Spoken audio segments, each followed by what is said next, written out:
시청자 여러분 안녕하십니까? 12월 19일 새하얀 눈이 덮인 일요일입니다. 뉴스A 라이브 시작하겠습니다. 네, 먼저 뉴스의 라이브 팀이 선정한 주요 뉴스 정리해드립니다. 오늘의 라이브 픽입니다.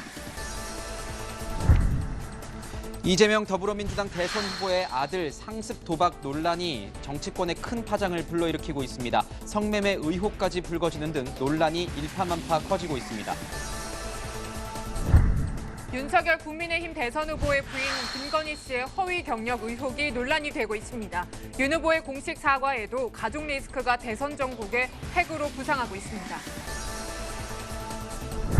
역대급 비호감 대선이라는 평가 속에 유권자들 사이에선 뽑을 후보가 없다는 성토가 나오고 있습니다. 가족 리스크와 네거티브 전략이 대선에 미칠 영향을 짚어봅니다. 이재명 후보가 부동산 공시가격 제도를 전면 재검토하자고 주장했습니다. 윤석열 후보는 청년 표심을 겨냥해 30대 장관 기용 가능성을 시사했습니다.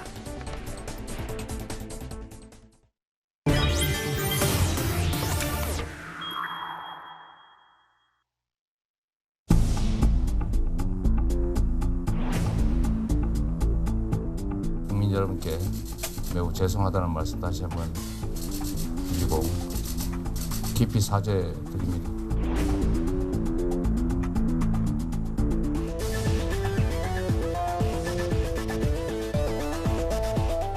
저도 알 수 없는 일이긴 한데 본인이 맹세공안이라고 하니 부모된 입장에서는 믿을 수밖에 없는 상황입니다.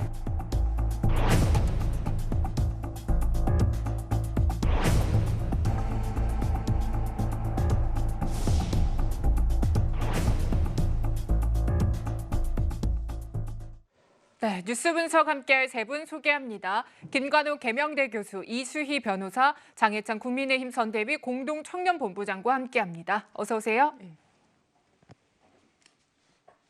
네, 지난 한 주 이재명 후보의 아들 이 상습 도박 논란 관련해서 정말 많은 뉴스들 쏟아졌습니다. 그 내용부터 저희가 짚고 넘어가 보도록 하겠습니다. 아까 저희가 영상으로도 준비를 했지만 시인은 했습니다. 사과도 했습니다. 그렇지만 이 관련된 의혹은 점점 일파만파 커지고 있는 모양새입니다. 상습 도박 의혹 관련해서는 한 것은 맞다.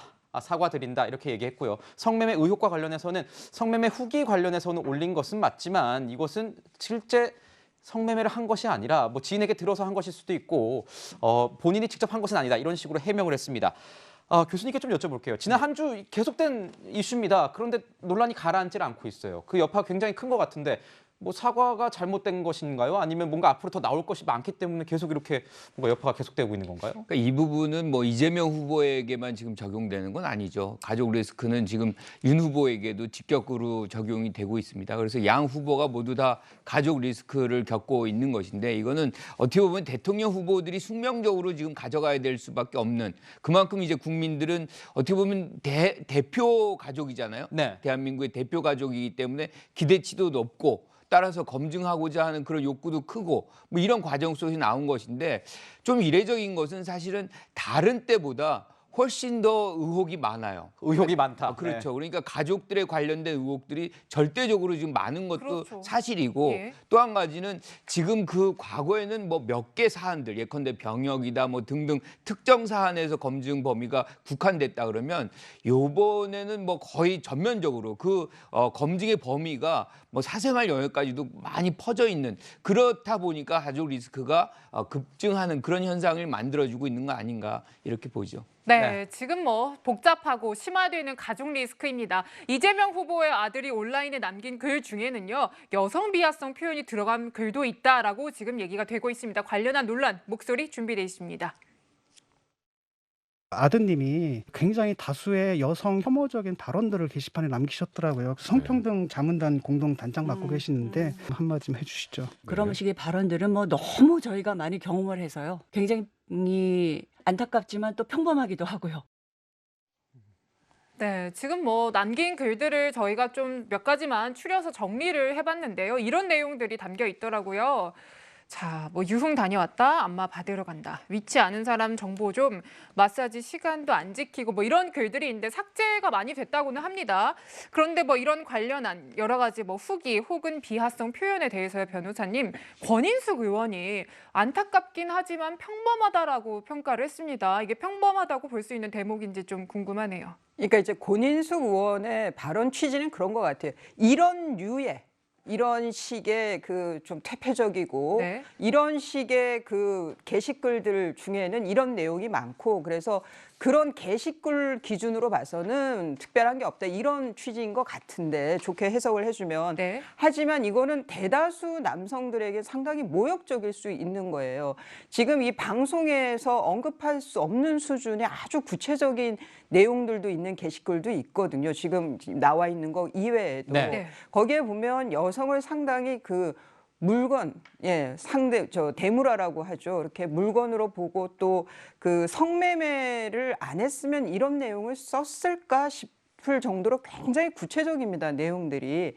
그래서 이런 거는 이재명 후보 아들이 그 여성을 어떤 시각으로 바라보느냐를 좀 극명하게 보여주는 것 같고 그것을 권인숙 의원이 이렇게 평범하다라고 해서 뭐 어떻게 보면 그런 부류의 남성들의 그냥 치부하는 그런 말일 수도 있지만 상당히 오해를 살 수 있고 대다수 남성들에게 참 모욕적이겠다는 생각이 들고 네. 이런 걸로 두둔할 상황의 내용은 아니다. 그렇게 생각이 듭니다. 네, 권 의원은 민주당에서 이 선거대책위원회 이 성평등 자문단 공동단장을 맡고 있는 상황입니다. 아까도 말씀을 드렸지만 성매매 후기를 올린 것은 맞지만 실제 성매매를 한 것은 아니다. 그렇게 이재명 후보는 아들이 시인을 했으므로 그렇게 믿겠다 이렇게 해명을 하고 있는 상황입니다. 자, 이런 가운데 이 후보의 아들 이 성매매 의혹과 관련해서 갑자기 이준석 이 국민의힘 대표의 이 뭔가 연관성까지 관련된 이 글이 올라와서 논란이 됐거든요. 저희가 그 글 한번 준비해봤습니다. 보시죠. 자, 이준석 대표의 SNS입니다. 어떻게 마사지 샵에 있는 그 친필 사인이라고 할까요? 그 사인들이 찍힌 사진과 함께 글을 하나 올렸네요. 유사한 마사지 샵에 다녔다라는 취지의 글을 전직 기자가 올린 것에 대해서 이준석 대표가 허위사실 유포 명예훼손 혐의로 경찰에 고소를 했다고 하는데 자, 어떻습니까? 장해찬 평론가 보시기에는 어떤 상관성이 있기 때문에 이 글을 올렸다고 생각하세요? 그러니까 지저분한 흑색 선전이죠. 지난 4.7 재보궐 선거 때 뭐 생태탕이니 LCT니 하던 그런 이 막장 네거티브의 연장선에서 민주당과 그 핵심 지지자들 또 이 마이크라고 불리는 스피커분들이 벗어나지 못했다는 증거가 아닐까 싶고요. 이준석 대표가 국민의힘에서 공식 입장을 밝힌 것처럼 해당 마사지 업소는 여성분들이나 유명 연예인들이 공개적으로 방문해서 사인을 남기는 곳입니다. 반면 이재명 후보 아들이 후기를 남긴 이 불법 성행위가 이루어진 것으로 추측되는 마사지 업소의 홍보 문구를 단 하나라도 제가 이 자리에서 말한다면 저는 방송 출연 금지를 먹을 겁니다.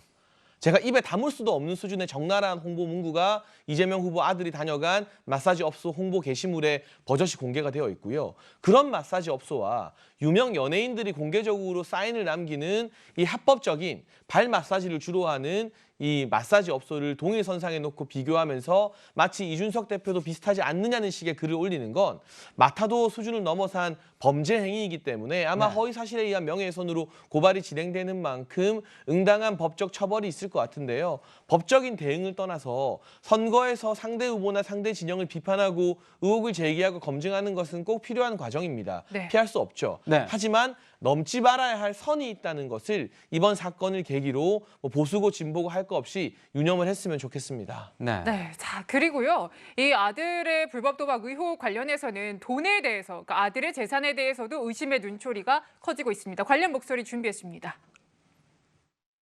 은행에 빚이 좀 있습니다. 이런 게 1,000만 원까지는 안 되는 것 같습니다.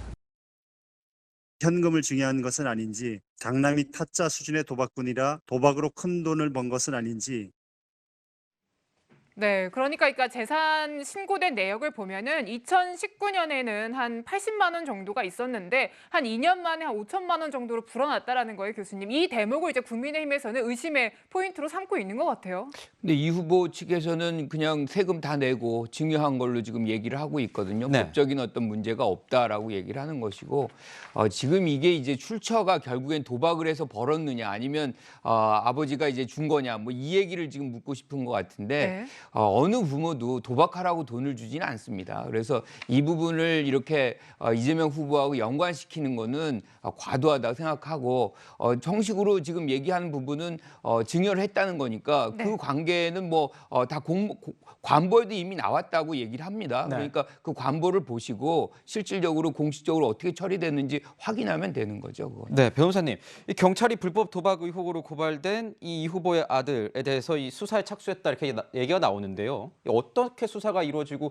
뭐 만약에 사실이라고 판결이 된다면 어느 정도의 뭐 처벌을 받게 되는지 그것도 좀 궁금해요. 이미 이제 고발이 됐기 때문에 17일에 경찰에서 이제 수사에 착수했다고 하는데 이게 그 뭐 오프라인의 그런 도박장이 아니라 이제 그 사이트에 접속해서 불법 도박 사이트에 접속해서 하는 거니까 네. 아마 그 사이트에 대한 수사도 같이 병행이 될 것 같습니다.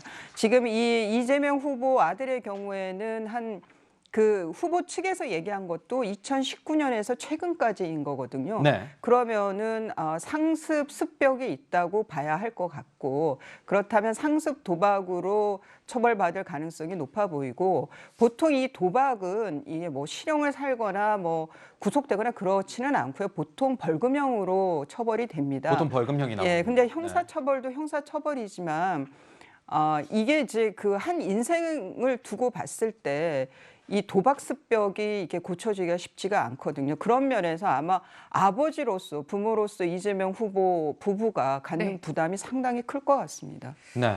네, 자, 지금 뭐 가족 리스크는요, 여야 가릴 것 없이 계속해서 다 얽혀 있는 부분입니다. 이 리스크에 대해서 가족 내에도 검증의 우선순위가 있다, 이런 목소리도 나오고 있습니다. 들어보시죠.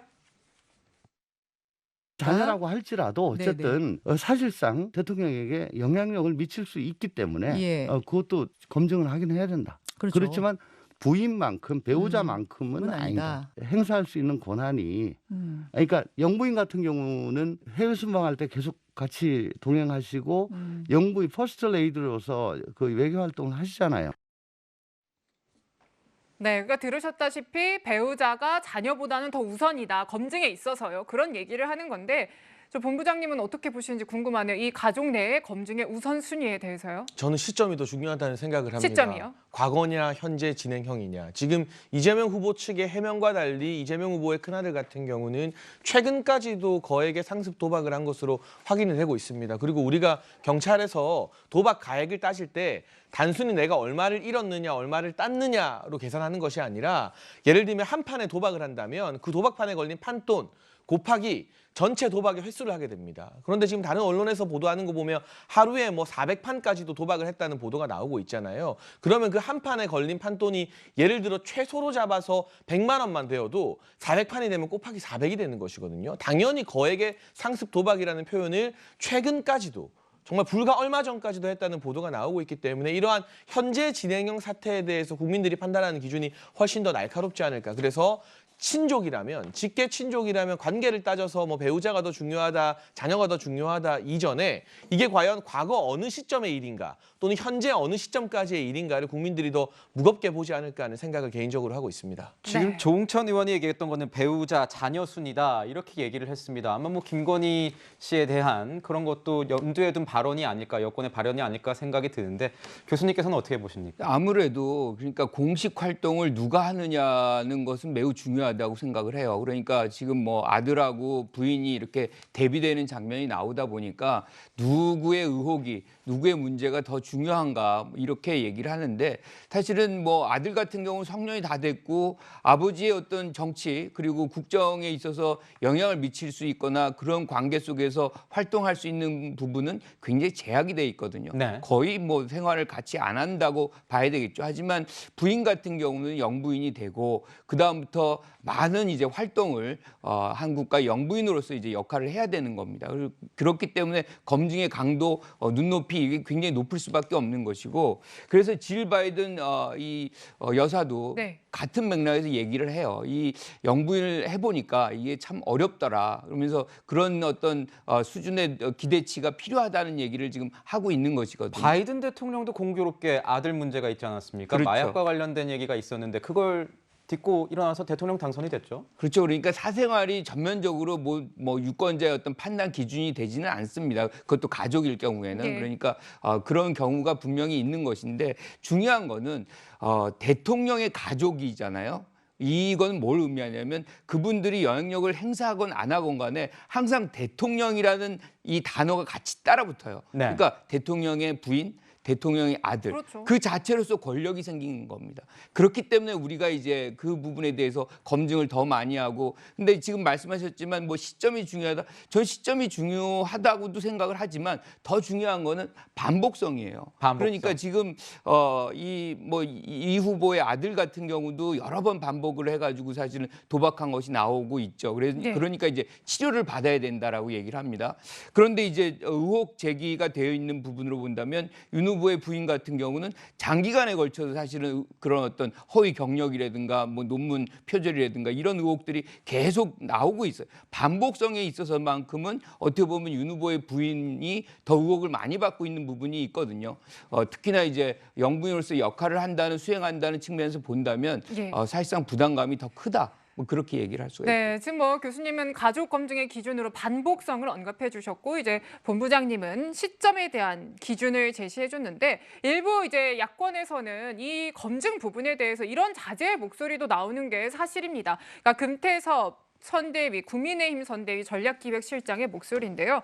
당사자가 관여하지 않은 가족 구성원의 개인 문제를 공격하는 것은 그러니까 바람직하지 않다, 이런 생각을 밝혔어요. 변호사님은 이런 의견에 대해서 동의하시는지 궁금합니다. 예, 저는 일정 부분 동의하는 것도 있고 아닌 네. 것도 있는데, 그러니까 뭐 외모 같은 거 아니면은 아주 사적인 예. 뭐 문제들까지도 들춰보고 그게 검증의 대상이라고 하는 것은 저는 그거는 과하다는 생각이 듭니다. 하지만 이제 뭐 또 그렇다 보니까 이 대선이 지금 80일 좀 남았는데 80일 남았죠. 예, 예. 공약이나 정책이나 이런 것은 다 뒷전에 가 있고 너무나 그 피곤한 거죠, 유권자들은. 네. 그리고 뭐 적극 지지층들한테는 크게 흔들릴 만한 이슈들도 아니에요. 이것이 이제 중도층이라든가 소극적인 지지층들 입장에서는 이런 것으로 좀 그 어떤 선택이 바뀔 수도 있다 보니까 네. 그래서 더 양 당에서 양 후보가 또 이렇게 그 좀 그 상승작용을 하면서 좀 그 부정적이지만 그렇게 더 나아가는 것 같습니다. 그런데 지금 아들의 이런 그 상습 도박 문제라든가 뭐 또 5천만 원 돈 문제라든가 아니면은 또 김건희 씨의 이런 그 이력과 관련된 문제들은 이런 거는 검증의 대상이 충분히 되는 것 같고, 다만 그것을 파헤치는 데 있어서 그 뭐 민주당처럼 이재명 후보 측처럼 한 사람의 인생 전체를 가짜로 허위로 매도하는 그것도 너무 그 선거를 빌미 삼아서 그 인격적으로 너무 좀 과한 공격이 아닌가, 그런 생각도 들고 정도의 문제인 것 같습니다. 그렇군요. 네. 자, 이 네거티브 공세로 얼룩진이 대선판에서 급기야 이제 공작설까지 흘러나오고 있습니다. 김남국 의원이 이렇게 얘기를 했습니다. 자, 김건희 씨 의혹을 덮기 위해서 윤 후보 측에서 이 후보자 아들 문제를 터뜨렸다는 생각이 든다. 어떻습니까? 본부장님 얘기 좀 들어볼게요. 저는 사실 국민의힘 선대위에 몸을 담고 선거를 치르는 입장에서 네. 김남국 의원이나 고민정 의원 같은 분들이 더 열심히 활동해 주는 게 참 반갑고 고맙습니다. 이런 말이 사실 대다수의 평범한 국민들에게 신빙성 있게 다가오겠습니까? 아니면 결국 민주당이 앞으로는 이재명 후보의 어떤 아들 의혹에 대해서 사과를 했지만 뒤로는 여전히 이를 인정하지 않는다는 느낌을 주겠습니까? 후자일 확률이 대단히 높기 때문에 이재명 후보가 전격적으로 기민하게 한 사과, 물론 성매매 의혹에 대해서는 여전히 부인하고 있는 반쪽짜리 사과입니다만 그 사과의 의미를 퇴색하게 만드는 발언인 것이죠. 그래서 개인적으로는 김남국 의원이 이런 발언을 더 열심히 해주셨으면 하는 바람이 있는데, 안타깝게도 오늘 언론 보도를 보니까 박광온 민주당 선대위 공보단장이 선대위 소속 국회의원들에게 문자를 보내서 이런 네. 뭐 음모론이나 기획설에 대해서는 현역 국회의원들은 직접 발언하지 말아달라. 사과의 의미가 퇴색된다는 발언을 했더라고요. 역시나 민주당 선대위 안에서도 합리적으로 판단하는 분들은 있는 것 같고요. 이런 식의 뭐만 하면 우리에게 불리한 건 전부 다 음모론이다, 짜고 치는 것이다라고 말하는 태도가 국민들의 정치 혐오를 더 증폭시키기 때문에 정치권에 몸담은 사람으로서는 지양해야 되는 발언이라고 생각합니다. 교수님은 어떻게 보십니까? 정치하고 전공하고 계시고 이 윤석열 후보 측이 기회 폭로를 했을 것이라는 취지로 아니면 말고식의 주장을 하고 있다. 이게 여권의 어떤 김남국 의원의 주장인데요. 어떻게 보셨어요? 그 본질이 더 중요하죠. 그러니까 그 내용이 중요한 것이지 그게 기획했느냐 안 했느냐는 것이 큰 의미를 갖지 않습니다. 그런데 지금 우리 장평론가 말씀하셨지만 여기 김남국 의원이 그런 얘기를 했어요. 그럼 이것이 도움이 되겠느냐 선거에. 저는 도움이 별로 안 된다고 생각하거든요. 네. 그래서 이런 부분들이 오히려 표를 깎아먹는다라고 생각을 하고요. 그런데 이 부분에 대해서는 김남국 의원이 얘기했는데 오히려 지금 야권에서는 후보 자체가 이 얘기를 합니다. 후보 이수정 위원장 윤 후보도 마찬가지로 이 의혹 제기를 즉 김건희 씨에 대한 의혹 제기를 뭐라고 얘기하냐면 민주당의 기획 공세다. 정치 공세다라고 얘기를 해요. 후보 자체가 이런 음모론을 제시합니다. 그러면 그 부분에 대해서 국민들이 얼마나 동의할 것이냐. 저는 그 부분이 오히려 실수다, 잘못된 것이다라고 생각을 하고 그런 측면에서 장평론가 말에 전적으로 동의합니다. 네, 뭐 여야 가릴 것 없이 나오는 기획설, 공방, 그리고 장남이 리스크가 된 이재명 후보의 상황 짚어봤습니다. 네, 다음은 윤석열 후보 가족의 리스크에 대해서도 알아보도록 하겠습니다.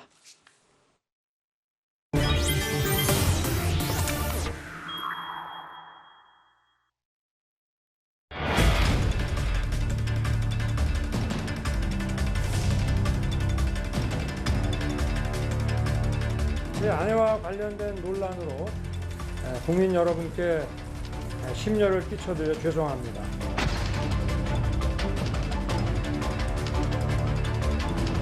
제가 어제는 제 아내를 대신해서 국민들께 말씀을 드렸고 저는 제가 그 질문에 대해서 투명하게 하겠습니다.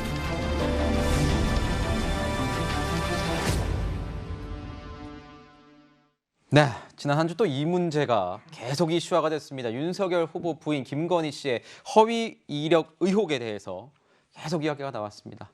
어떻게 사과를 했는데 그 사과 이유에 대해서도 밝혔거든요. 윤 후보의 이야기 듣고 저희가 토크 나누도록 하겠습니다. 이유 여하를 불문하고 경력 기재가 정확하지 않고 논란을 야기하게 된 것 그 자체만으로도 제가 강조해온 공정과 상식에 맞지 않는 것임을 분명히 말씀드립니다. 아내분 관련해가지고 네. 그 수사도 임해한다라는 얘기도 있는 저는 있는데 이 사과로 여러분들 받아주시고 그리고 뭐 나머지 부분에 대해서는 제가 어떠한 그 법과 원칙이라는 것은 누구에게도 예외가 없다고 지금 말씀을 드렸습니다. 자, 저 어떻게 봤습니까? 본부장님 이런 얘기도 있습니다. 구체적인 사실관계가 빠졌다. 그리고 시점 자체도 굉장히 늦었다. 이런 비판, 지적도 나오는데요. 사과에 대해서 어떻게 평가하세요? 내부적으로는요. 늦었습니까? 종합적인 사과다. 무엇보다 네. 국민 눈높이를 우선적으로 고려한 사과라는 말씀을 조금 드리고 싶고요. 지금 단계에서 사실관계에 대해서 후보가 직접 언급하는 게 사과의 의미를 퇴색시킬 수 있기 때문에 전체적으로 이런 논란이 불거지고 국민 눈높이에 맞지 않는다는 비판 전체에 대해서 후보께서 겸허하게 사과를 표현한 것 같습니다. 하지만 그 외에 민주당이 제기하는 모든 의혹이 전부 다 사실인 것은 아니거든요. 그 부분에 대해서는 국민의힘 당 차원이나 선대위 차원에서 사실관계를 밝히는 그런 작업을 하고 있고 또 월간조선을 비롯한 여러 언론에서도 민주당이 무차별적으로 제기한 의혹에 대해서 맞지 않는 부분들은 팩트체크를 해나가고 있습니다. 하지만 팩트체크가 다 끝날 때까지 기다리는 것이 아니라 그렇다 하더라도 국민들이 이 같은 어떤 경력 의혹이나 과거 수상 경력 의혹이 불거진 것 자체에 대해서 불편한 마음 갖고 계시다면 겸허하게 국민 눈높이에 공감하며 사과하는 것이 정치 지도자의 자세이기 때문에 그런 측면에서 선제적인 사과를 했다고 이해해 주시면 감사할 것 같습니다. 네, 자 그렇다면요. 민주당에서는 윤 후보의 사과에 대해서 어떻게 평가하고 있을지 궁금하시죠? 들어보시죠. 기자들의 질문을 뒤로 하고 자신은 하라는 사과를 했으니 더 이상 묻지 말라는 귀찮음과 짜증이 묻어났습니다. 한마디로 개사과 시즌2입니다. 네, 뭐 굉장히 평가절하를 했는데 교수님은 이 윤 후보의 사과 어떻게 평가하시는지요? 그 사과에는 상대가 있는 거거든요. 그리고 그 상대는 지금 국민이에요. 그러니까 굉장히 엄중합니다. 지금 특히나 대통령 후보로서 지지를 요구해야 되는 그런 시점이기 때문에 훨씬 더 진솔하게 네. 가감 없이 국민들의 내용을 밝히고 사과했었어야 되는데 무엇을 위한 사과인지 무엇에 대한 사과인지가 빠져 있거든요. 그러니까 사과는 하는 것 같은데 뭐 때문에 사과하는지가 지금 안 나오고 있어요. 국민들은 그 부분이 알고 싶은 거거든요. 무엇을 잘못했는지 의혹이 여러 가지가 제기되고 있는데 어떤 것들 자체가 의혹이 사실이고 아닌 것인지 사실 그렇게 찾기가 어렵지 않습니다. 본인들이 쭉 이렇게 살아온 이력이기 때문에 우리가 다 갖고 살아요. 그러니까 예컨대 지금 이재명 후보 아들 같은 경우 딱 몇 시간 만에 그 얘기가 나오잖아요. 이것도 금세 알 수 있는 부분이에요. 근데 계속해서 이렇게 미룬다는 것 자체가 국민들 입장에서는 이거 의혹 밝히기 싫어하는 거 아니냐라는 생각을 할 수밖에 없는 부분이에요. 그리고 지금 이 부분에 대해서 태도의 문제가 또 굉장히 중요하거든요. 네. 그러니까 실질적으로 그 의혹이 사실인지 아닌지 내용의 문제도 충분히 중요하지만 이것을 대하는 윤 후보의 태도가 사실은 조금 형평성이랄까요? 이 공정성에 적합하지 않다는 얘기예요. 그러니까 허위 뭐 경력이다, 뭐 허위 학력이다, 뭐 여러 가지가 있는데 과거 조국 전 장관이라든가 뭐 등등의 어떤 분들에게 수사를 담당하던 검사로서 적용했던 그런 기준들보다는 매우 관대하게 지금 얘기를 해요. 그러니까 남에 대해서 매우 엄격하게 법적 잣대를 들이대고 이 자기나 또는 이제 뭐 본인의 어떤 주변 가족에 대해서는 매우 관대한 이 모습은 그 우리가 윤 후보가 처음에 정치를 하겠다고 나왔던 가장 중요한 이유가 공정과 상식이었단 말이죠. 네.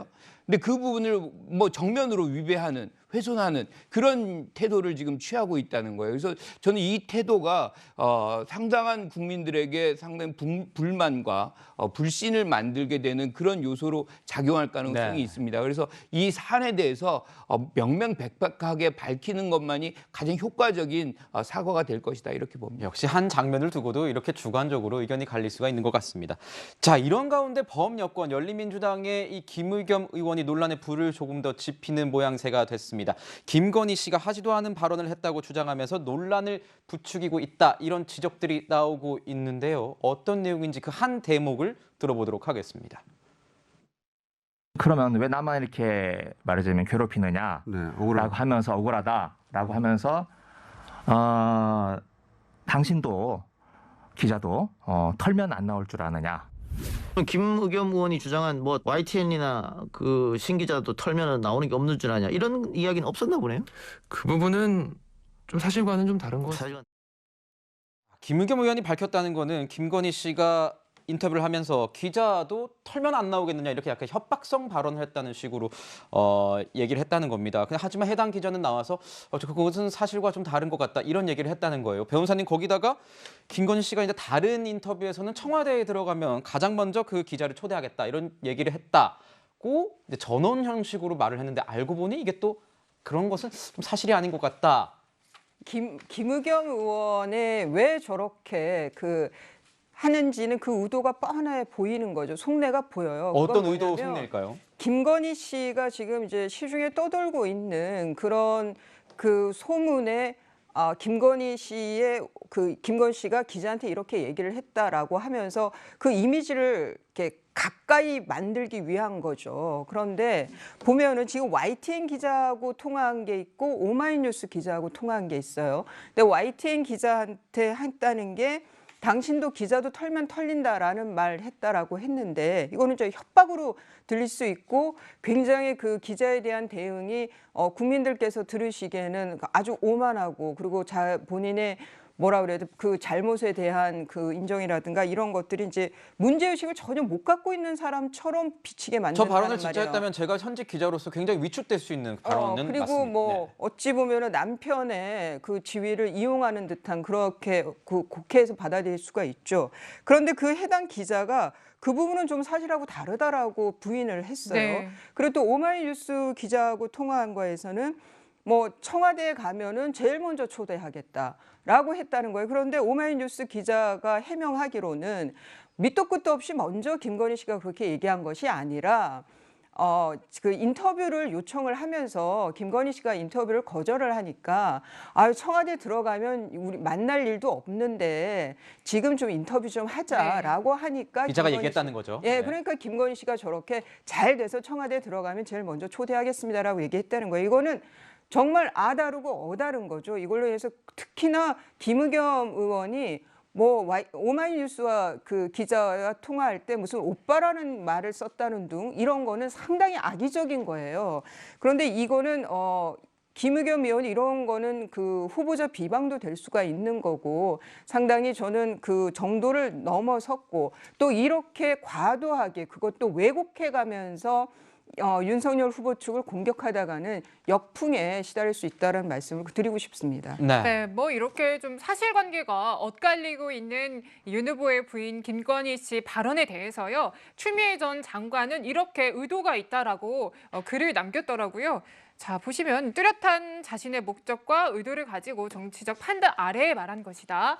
청와대 권력이 현실화된다는 자신감을 비치면서 으르고 달래고 겁주는 태도를 드러냈다라고 이제 SNS에 글을 남겼는데요. 교수님 어떻게 보셨는지요? 저는 추미애 전 장관의 이 해석에 대해서 동의하지 않습니다. 네. 동의하지 않으시군요. 예, 네. 지금 뭐 청와대 식사 초대라든가 네. 그다음에 오빠 발언 이거는 해석하기가 하면 굉장히 다른 해석들이 가능하거든요. 근데 지금 추 전 장관의 해석은 이게 자신감의 표현이고 나는 승리할 것이라는 것을 압박을 하는 그런 멘트라고 얘기를 하는데 네. 그런 분이 그러면 이렇게 뭐 카메라가 들이댔다 그래가지고 막 고개 숙이면서 이렇게 끌려가듯이 가진 않을 거 아니에요. 그런 자신감이 있다 그러면 오히려 당당하게 카메라를 응시하고 뭔가 태도를 취했을 텐데 그래서 저는 추 전 장관의 어떤 해석은 동의하지 않고요. 반면에 이제 김건희 씨가 이제 이렇게 계속해서 해석과 해석을 낳게 하는 장면 자체가 윤 후보에게는 도움이 안 된다. 그러니까 오히려 빨리 나와서 등판을 빨리 해야 된다는 그렇죠. 거죠. 빨리 해서 무엇은 사실이고 무엇은 아니다라는 것을 해줘야만 이런 부담감이 덜어지는 것이고 사실 국민들도 이런 이 영부인 후보가 그러니까 후보라고 얘기하면 좀 틀리겠지만 어쨌든 이 부인이 이렇게까지 늦게까지 이렇게 나와서 자신의 어떤 남편의 지지를 호소하고 다니지 않는 사례는 처음이거든요. 그러니까 이런 이례적인 장면을 발생하기 때문에 더 많은 의혹이 있고 더 많은 매스컴들이 취재를 하려고 하는 것이고 뭐 이런 과정에서 여러 가지 얘기들이 나오는 거니까 지금부터라도 빨리 공개 행보를 해서 사실상 무엇이 진실인지를 밝히는 것이 남편을 위한 길이다 이렇게 생각합니다. 장해찬 본부장님께 좀 여쭤볼게요. 지금 보면 아까도 말씀해 주셨지만 사과를 하면서 구체적으로 어떤 게 문제가 됐고 어떤 것은 사실이다 이렇게 밝히지 않았기 때문에 계속적으로 어떤 게 진짜 가짜고 진짜냐 이런 것에 대해서 뭐 왈가왈부 많이 많습니다. 근데 지금 나오는 거 보면은 일부는 사실에 부합하다는 자료, 광남중 뭐 미술 교생 십습과 관련해서는 숙명여대에서 자료를 공개했다 뭐 이런 얘기도 있는데 어디까지가 진짜고 어디가 뭐가 가짜인 겁니까? 좀 밝혀주실 수 있으세요? 그러니까 이게 워낙 오래된 일이고 대부분이 다 20년 전의 기록이기 때문에 일일이 사실을 확인하는데 시간이 걸릴 수밖에 없는 현실입니다. 이를테면 대도초등학교 같은 경우는 그 당시에 뭐 이 실습을 하거나 교생을 나온 사람들에 대한 기록 자체가 지금 아예 전무하다고 하니까요. 그 과정에서 시간이 걸리는 것이고 제가 서두에 밝혔던 것처럼 윤석열 후보가 국민 눈높이에 맞춰서 종합적인 사과를 한 것입니다. 겸허하게 이런 논란을 야기한 것 자체에 대해서. 하지만 그것이 민주당이 무분별하게 무차별적으로 난사하는 모든 의혹 제기를 다 받아들인 것은 아니라는 말씀 역시도 분명히 드렸고요. 지금 숙명여대에서 공개한 자료에 따르면 서울 강남중학교에서 미술교과 실습을 한 이력 민주당은 허위라고 했지만 사실이라는 부분이고 영락고등학교 역시 영락여상인데 같은 재단이고 건물이 같았기 때문에 오기인 부분 그리고 지금 민주당에서는 이 서울대 경영학과 석사를 한 것이 6개월짜리 단기 코스라고 주장을 했는데 그게 아니라 2년짜리 정규 서울대 경영전문대학원 경영학과 석사 과정이었습니다. 그리고 이 서울대 학적부에 학과, 부, 경영학과라고 명시가 되어 있었다는 것이죠. 또 숙명여대에서도 석사를 한 적이 없다고 민주당이 주장을 했습니다만 숙명여대 교육대학원에서 미술교육 전공 석사학위 취득한 이수 증명서도 국민의힘 차원에서 공개를 했고요. 따져봐야 될 것들이 있겠지만 그러나 그에 앞서서 국민들께 이런 논란을 야기한 것에 대해서 저도 선대위의 구성원으로서 겸허하게 사과하는 네. 마음입니다만 네. 그 사과가 민주당의 무차별적 의혹 제기 난사를 전부 다 인정하는 것은 아니다. 해명할 것은 또 국민들에게 소상히 이 사실관계가 파악되는 대로 해명하는 절차를 거치고 있다고 받아들여 주시면 좋겠습니다. 저도 이력서 써봤다면 꽤 많이 써본 사람인데 솔직히 이력서 굉장히 주의해서 쓰는데 오기 하나라도 없으려고 굉장히 노력하거든요. 교수님, 근데 오기가 솔직히 좀 없는 편은 아니잖아요? 많죠. 지금 굉장히 많습니다. 아까 지금 서울대 경영전문대학원 이것을 그냥 적었으면 상관이 없어요. 그런데 국민대학교의 겸임교수를 지원하는 형상에서는 이렇게 쓰지 않고 서울대 경영대학원 석사로 돼 있거든요. 경영전문대학원과 경영대학원은 엄격히 다릅니다. 그러니까 이제 그런 부분, 경영대학의 어떤 석사랑은 엄격히 다른 거고 자꾸 이름을 좀 다르게 하거나 부교수를 뭐 정교수로 한다거나 왜 이렇게 우리가 이거 뭐 지금 말씀하셨지만 우리가 이력서 쓸 때 얼마나 조심해요. 왜냐하면 하나라도 허위로 나타나게 되면 그 지원 자체가 무효 처리되고 업무방해로 형사 고발될 수가 있거든요.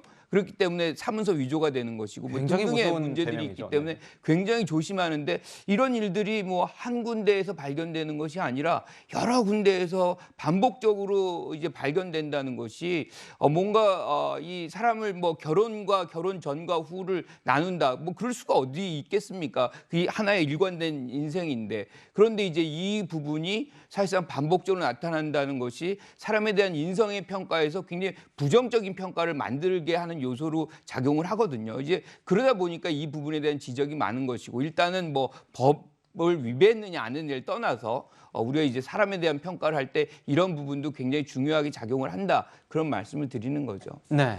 네, 뭐 계속해서 풀리지 않고 있는 이 허위 경력 의혹 관련해서는 여권의 정치 원로는 이렇게 또 지적을 하기도 했습니다. 일단 들어보시죠. 이제 선대위원장이나 뭐 이런 개인들이 SNS 쓰는 식이죠. 저는 그거는 좀 해서는 안 될 일이라고 봐요. 사생활 부분이라고 하는 거는 그런 걸 가지고 하면 오히려 역풍 맞을 수 있다고 봐요. 전 뭐 별로 믿지도 않고.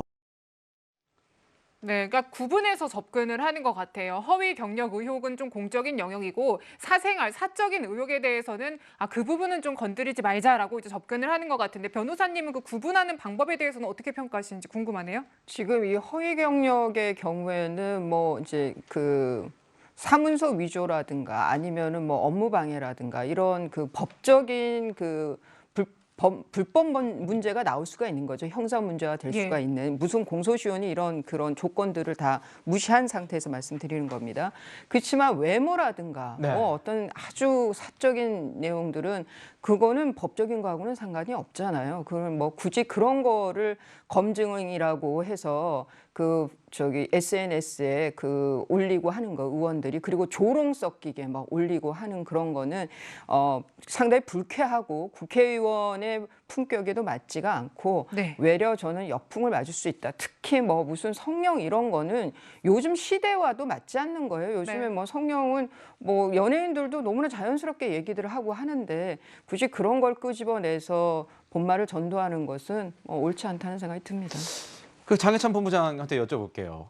김건희 씨 그래서 지금 뭐 등판 준비를 어떻게 하고 있는 겁니까? 아까 교수님께서도 이렇게까지 안 나온 적은 없지 않았느냐라고 그렇게 물으시는데요.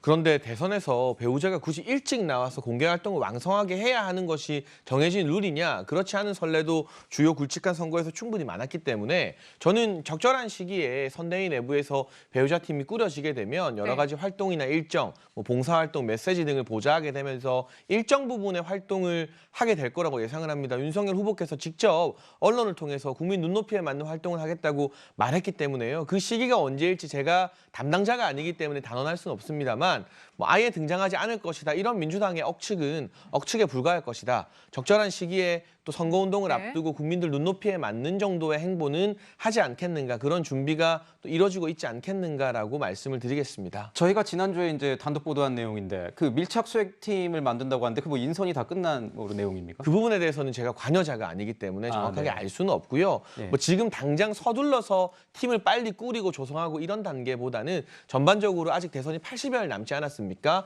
그 과정에서 이제 공개 행보를 시작할 시기나 이런 부분에 대해서 여러 의견들이 오가고 있는 것 같습니다. 그렇군요. 이거 하나만 더 여쭤볼게요. 그 보면은 김건희 씨가 사과하고 난 이후에 이런 대처는 부적절했다 이런 식으로 윤 후보가 다시 주워 담지 않았습니까?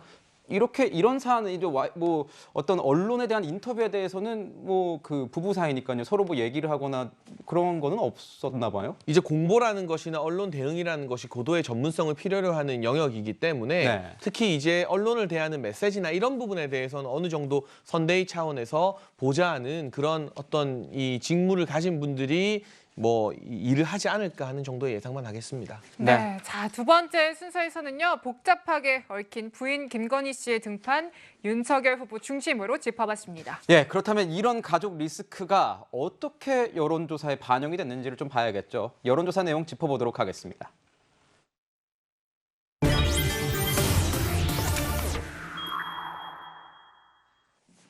자, 저희가 준비한 판 보면서 얘기를 나누도록 하겠습니다. 최근 한국갤럽이 조사한 여론조사 지지도 추이를 보겠습니다. 2주마다 조사가 이루어진다는 점 벌써 말씀을 드리겠고요. 한 달 전과 비교를 해보면 윤석열 후보는 7%포인트 하락, 그리고 이재명 후보는 5%포인트 상승 이렇게 나오고 있습니다. 교수님, 이 오차범위의 접전 양상이긴 하지만요. 이런 흐름이 중요하지 않습니까? 여론조사에서는. 어떻게 보십니까? 지금 윤석열 후보가 가졌던 그 컨벤션 효과로 급등을 했고 반면에 이제 대장동 의혹 사건으로 상당히 하락세를 면치 못했던 이 후보의 어떤 지지세가 변화되고 있다는 것이 가장 중요한 특징인 것 같아요. 그러니까 이재명 후보는 지금 상승 곡선을 그리는 것은 분명하고요. 윤석열 후보 같은 경우는 거의 계속 지속적인 어떤 하락세를 보여서 지금 뭐 우리가 딱 골든 크로스다. 라고 얘기하기는 어렵습니다. 왜냐하면 아직도 오차 범위 내에 있기 때문에 그걸 특정할 수는 없지만 어쨌든 추세는 윤 후보는 하락 추세, 이 후보는 상승 추세에 분명히 있는 것인데 이 부분이 지금 이제 가족 리스크 우리가 얘기했잖아요. 그 부분들이 조금 더 이제 반영이 되면 어떤 방향으로 나타날지는 좀 이제 두고 봐야 되는데 저는 이런 어떤 지지율의 흐름이 사실은 굉장히 좀 불편합니다. 그러니까 왜 그러냐면 이것이 어떻게 보면 이제 네거티브적인 측면에서 지금 작동을 하고 있잖아요. 지금 후보들은 빨리 뭔가의 어떤 비전 제시라든가 정책 제시 이런 걸로 해가지고 이 지지율을 끌어올리는 그런 노력들을 해야 되는 것이지 상대 후보가 좀 더 잘못되기를 뭔가 의혹이 더 많이 제기되기를 뭐 이런 걸로 해가지고 상대적 이익을 얻어서 지지율이 향상되기를 바라는 것은 적절하지 않다 이렇게 생각합니다. 또 교수님께서 이렇게 또 대승적인 입장에서 또 전반적인 평가를 내려주셨습니다. 네, 근데 여론조사 좀 더 보면요. 그 최근에 나온 12월 셋째 주 여론조사 결과가 그러니까 윤석열 후보가 지금 35%로 나오고요. 이재명 후보가 36%로 나오고 있습니다. 근데 이 조사를 실시했을 때가 12월 14일에서 16일입니다. 그러니까 가족 리스크, 지금 계속 저희가 분석을 이어가고 있는 가족 리스크가 부상하기 좀 전이라는 점에서요, 변호사님. 아직은 반영이 안 됐다, 이런 평가가 나옵니다. 출렁일 것 같아요. 앞으로 판세가 어떻게 전망하시는지 궁금하네요. 이게 양쪽이 지금 다 나와서 뭐 한쪽은 지금 배우자고 한쪽은 그 아들인데 제가 앞서도 말씀을 드렸지만 적극 지지층에서는 이게 뭐 변동이 있을 만한 이슈는 아닌 것 같아요. 이제 문제는 중도층과 소극적 지지층 그리고 특히나 윤석열 후보 입장에서 봤을 땐 정권 교체를 원하기는 하지만 윤석열 후보에 대해서 물음표가 있는 이 층이 김건희 씨 리스크를 어떻게 받아들일지 그런 것이 이제 그 다음 여론조사에서 상당히 좀 눈여겨봐야 되는데 지금 대개 여론조사 기관이 연말에는 여론조사를 안 한대요. 이때는 모르겠습니다. 코로나 때문에 뭐 밖으로 이런 그 유흥할 일이 없기 때문에 또 할 수도 있는지 몰라도 그래서 아마 이게 좀 그 깜깜이가 될 수가 있어요. 몇 주는. 그랬을 때 그 바닥에 요동치던 것이 다음 여론조사에서는 어떻게 나올지 그건 또 상당히 좀 봐야겠지만 어쨌거나 그러니까 하강을 보이고 있는 윤석열 후보 측에서 훨씬 위기감을 가져야 되는 여론조사 결과가 아닌가 싶습니다. 두 후보 모두 뭐 대형 악재를 만난 것은 맞습니다. 각 진영에서는 이렇게 평가를 하고 있습니다. 들어보시죠. 지금 뭐 하도 판이 출렁거려서 모르겠습니다. 일시적으로 저렇게 됐을지 몰라도 저기에 안주해가지고 큰일 난다고 봅니다. 이재명 후보의 가족에 대한 문제도 꽤 심각한 사안들이 제기가 돼가지고 그 사안도 좀 반영이 되지 않을까 이렇게 생각합니다. 이건 완전히 정치 평론가적인 얘기하는 거고요. 당대표로서는 좀 환장하겠습니다. 당대표로서는 굉장히 힘든 심경이다. 이준석 대표의 이야기까지 좀 듣고 왔는데 장해찬 본부장, 그 본부장 이전에 또 시사평론가이고 시사평론가 이전에 또 선거 관련해서 여론조사도 많이 담당을 했기 때문에 좀 물어봐야 될 것 같아요. 이 대선 후보의 배우자가 후보 선택에 영향을 미칠지 이걸 한번 물어봤습니다. 여론조사 결과가 있는데요. 이런 내용이 나옵니다. 후보 가족을 둘러싼 논란이 박빙의 대선 레이스의 변수가 될 것이다. 이런 응답이 굉장히 많았습니다. 60% 이상이 그렇다 이렇게 대답을 했으니까요. 어떻게 보십니까? 이제 세부적인 사안을 한번 따져보자면 이재명 후보 지지층에서 영향이 있다는 응답 비율이 아주 크게 나왔고요. 반면 윤석열 후보 지지층에서는 영향이 있다는 응답보다 없다는 응답이 더 높았습니다. 지금의 어떤 정치 구도상의 효과를 드러낸 것 같고, 만약 아들 의혹이 영향을 주는가라고 조사해보면 반대로 지금 상황에서 이재명 후보 지지층에서는 별 영향 없다가 높게 나올 가능성이 높고, 윤석열 후보 지지층에서는 이 아들 의혹이 영향이 크다라고 하는 응답이 높게 나올 가능성이 상대적인 당연히 높겠죠. 네. 지금 상황에 맞춰서 이런 여론조사 결과가 나오는 것이고, 네. 이 배우자나 가족과 관련된 검증, 아들과 관련된 검증이 아예 영향이 없을 수가 있을 리 없죠. 영향이 어느 정도는 있을 겁니다. 하지만 대세를 바꾸는 영향은 아니지 않겠는가라는 것이 많은 정치 전문가들의 분석으로 보여지고요. 결과적으로 이제 대선이 80여일 앞으로 나가오면서 후보와 각 정당의 어떤 진영, 어떤 진영이 국정을 더 원활하게 잘 수행할 것인가에 대해서 많은 유권자들이 초점을 맞춰서 분석할 것이라고 보고, 어느 정도 접전 양상으로 따라 붙었는데, 지금 접전 양상으로 따라 붙은 조사들은 하나같이 다 전화 면접 방식의 조사입니다. 그런데 ARS 방식의 조사와는 조금 다른 결이 나오는 결과라는 것을 감안해 보게 된다면 양 후보 어디든 안심하긴 이르다. 지금부터 이제 본격 승부가 시작된 것이 아닌가라고 다들 판단하고 있는 것 같습니다. 그렇군요. 네, 지금 뭐 대선이 80일 남았습니다. 오늘로요. 이번 대선에 대해서는 정말 역대급 비호감 대선이다. 이런 평가, 이런 표현까지 나오는 상황인데, 저희가 그래서 비호감도를 여론조사로 준비를 좀 해봤습니다. 어떤 상황인지요. 뭐 보시다시피 호감도, 비호감도가 나오는데 모든 후보가 비호감도가 더 높죠. 지금 뭐 60% 안팎이에요, 비호감도가. 변호사님, 원래 한 이 정도 시기 되면은 각각 지지층도 좀 강하게 결집하고 부동층도 좀 줄고 이런 판세를 보여왔는데, 지금은 그렇지가 않고 오히려 이렇게 비호감도가 모든 후보에서 높은 상황 어떻게 평가하시는지 궁금합니다.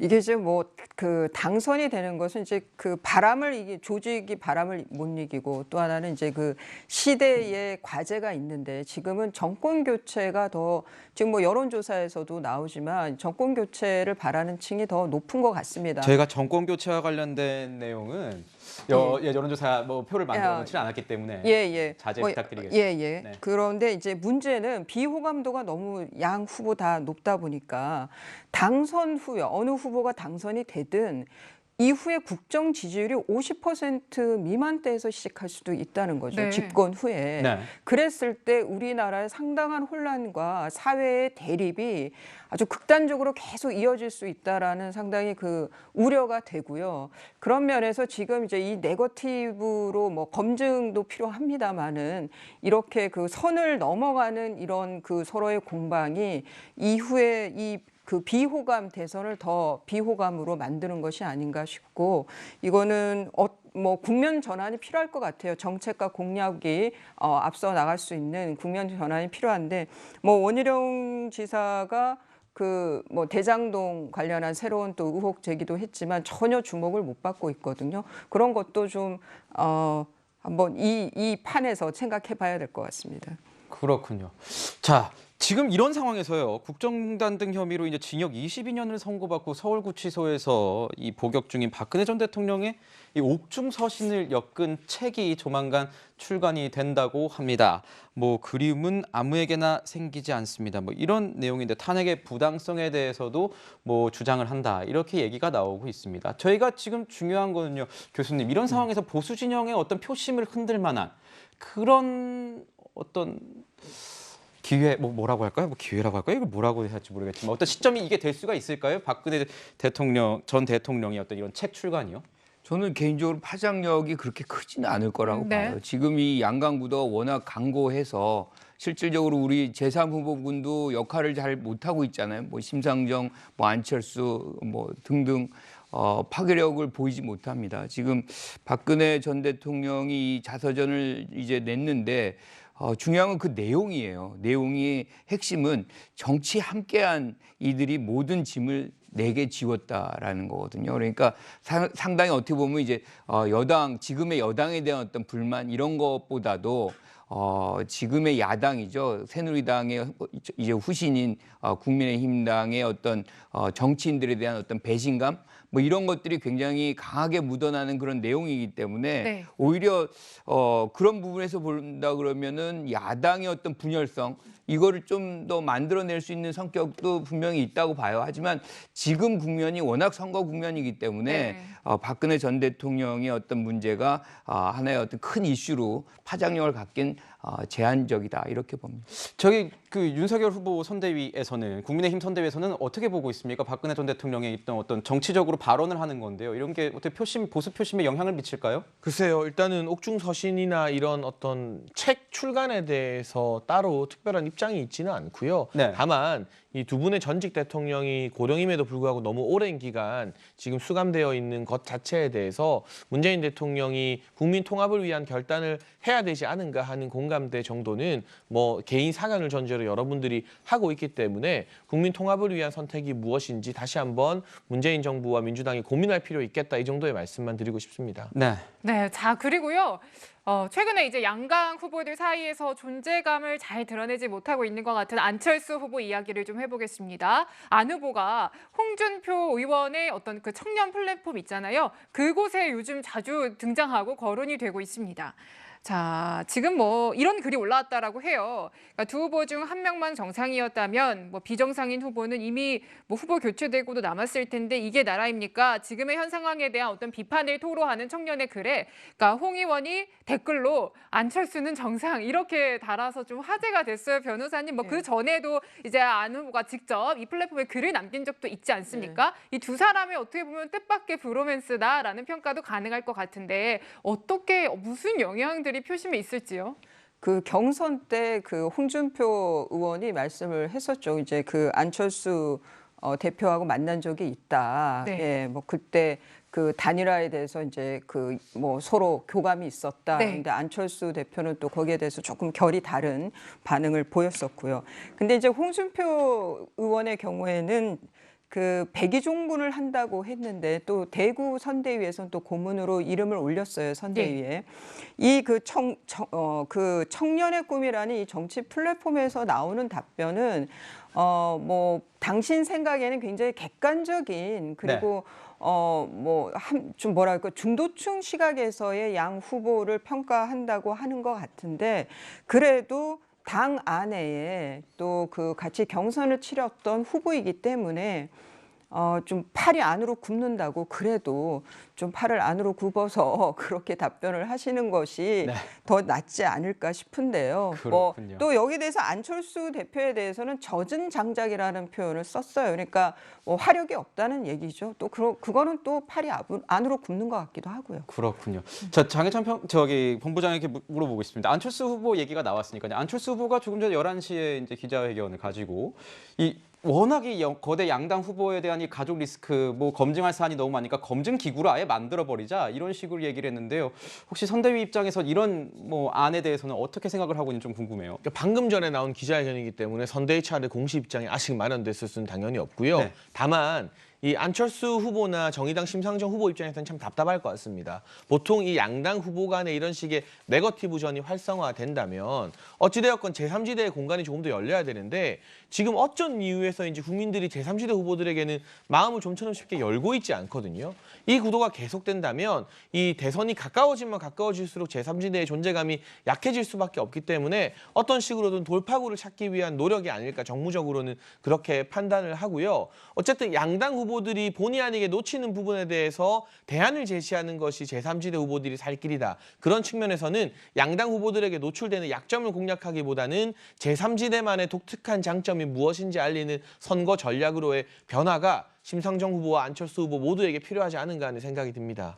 네, 자, 세 번째 순서에서는요. 대선 80일 남기고 마음 정하지 못하는 여론 중심으로 분석해봤습니다. 네, 거대 양당 두 후보에게는 이런 가족 리스크 외에 어떤 게 남았을까요? 어떤 게 남았는지 다음 순서에서 알아보도록 하겠습니다.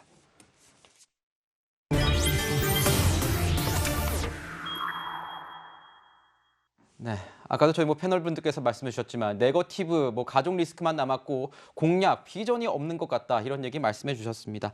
공약인지 모르겠지만 이 공약에 가까운 내용들 저희가 좀 다뤄보는 순서를 가지도록 하겠습니다. 이재명 후보가 공식과 현실화를 두고 전면 재검토를 해야 한다고 밝혔습니다. 당장 이제 23일부터 내년도 공시지가 공개될 예정인데요. 언제 어떻게 재검토를 한다는 건지 교수님 좀 알고 계신지요?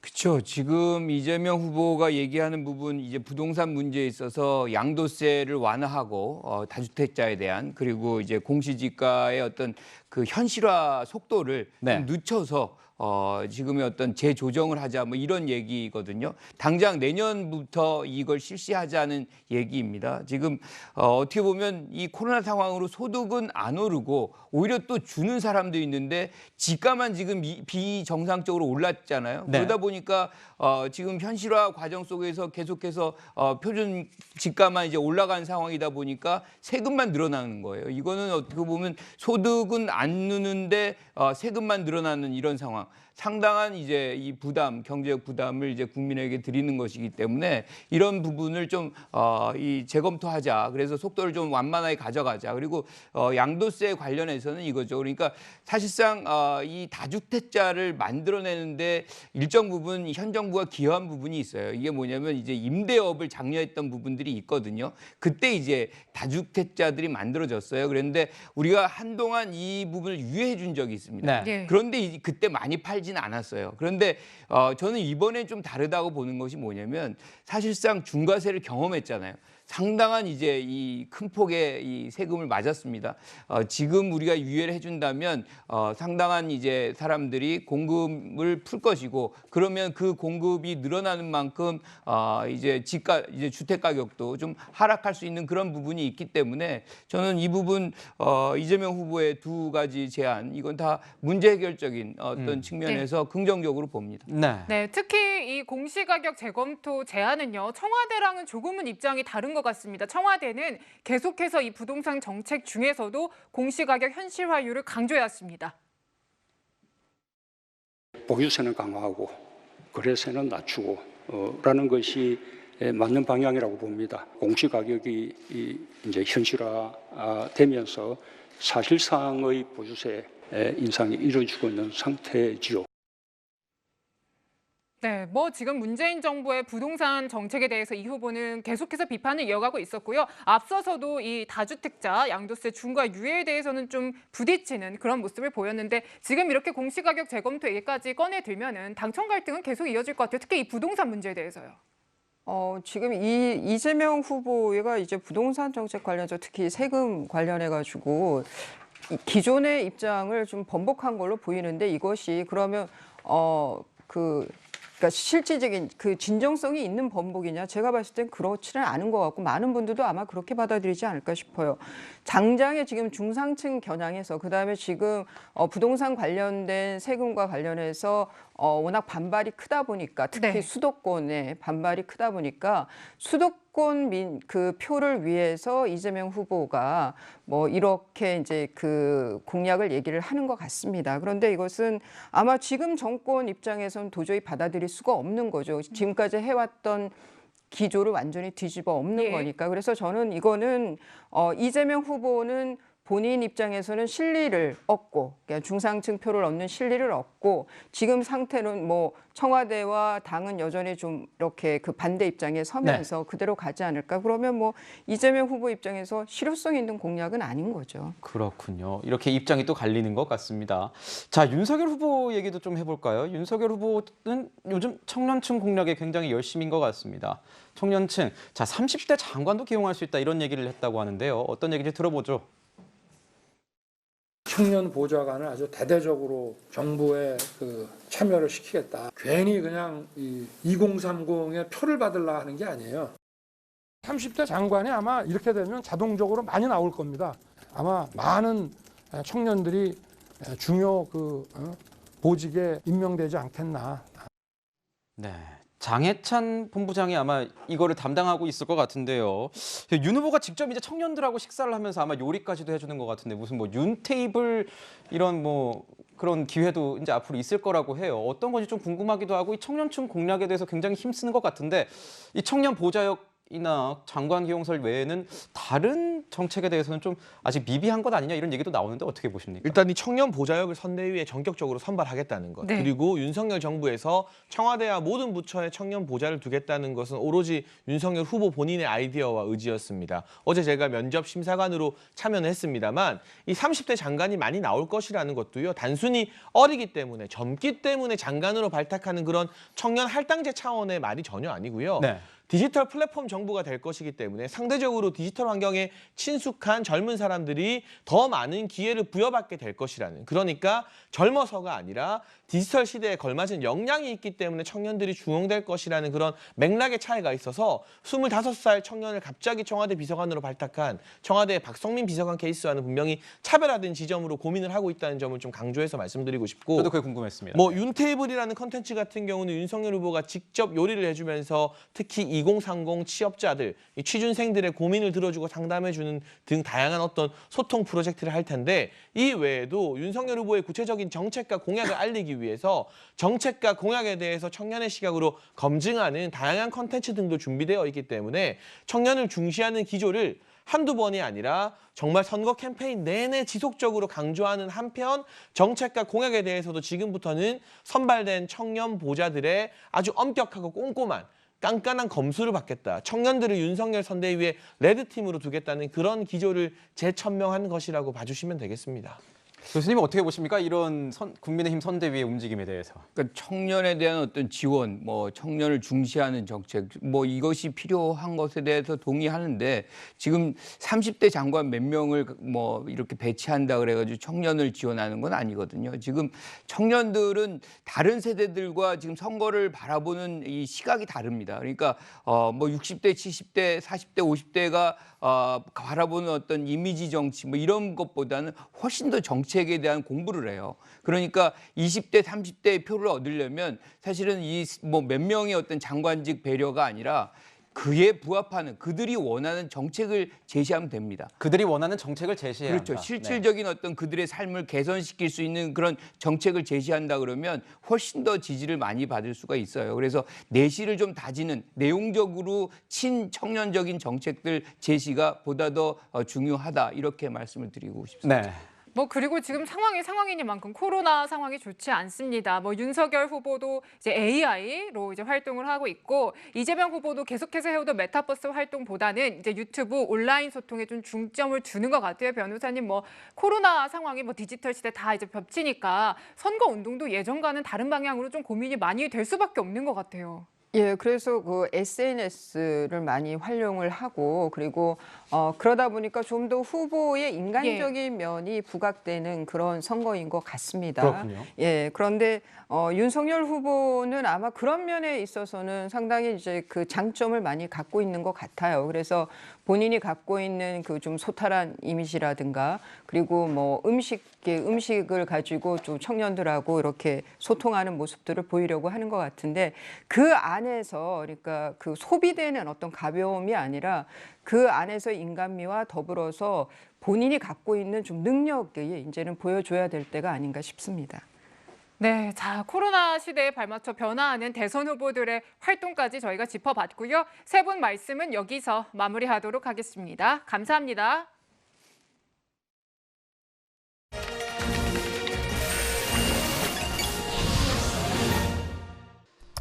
평범한 사람이 역사의 물결을 만든다. 문재인 대통령이 2년 전 독일 한 일간지에 기고한 글에 나오는 표현입니다. 식민지와 분단의 아픈 역사를 넘어선 것도, 전쟁과 관한의 고통을 이겨낸 것도, 민주주의와 경제 발전을 위해 전진해온 것도 모두 우리 같은 평범한 사람들이란 겁니다. 뛰어나거나 색다른 점이 없이 보통이다라는 뜻의 평범.